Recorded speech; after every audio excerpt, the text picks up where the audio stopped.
Three players to watch in today's preseason game. I know you wrote an article about it.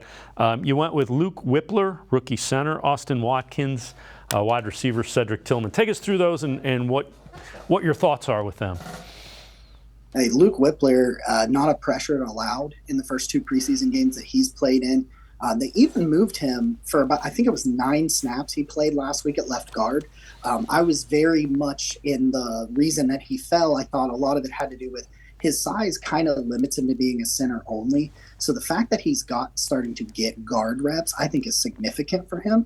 He held his own pretty well at left guard last week. Like I said, just a handful of snaps, 9 snaps. But when you got a rookie center in a situation where your center in front of you, the average of Ethan Posic's career has not been good.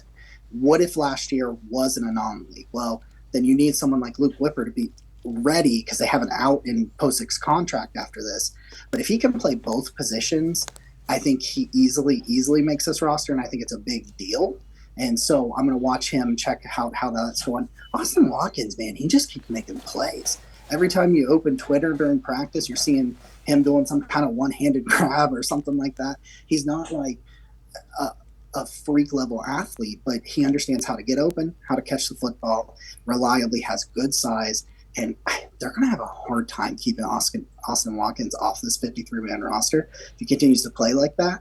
And then looking at Cedric Tillman, I just like watching that guy play football, man. Like, he is bigger than all the other wide receivers in the corners, and we just don't see that a lot in Cleveland. And it's just one of those things where it's like, hey, he's been fun to watch. I think he'll continue to be fun to watch, and you got the Dorian Thompson-Robinson connection. Let's watch some more.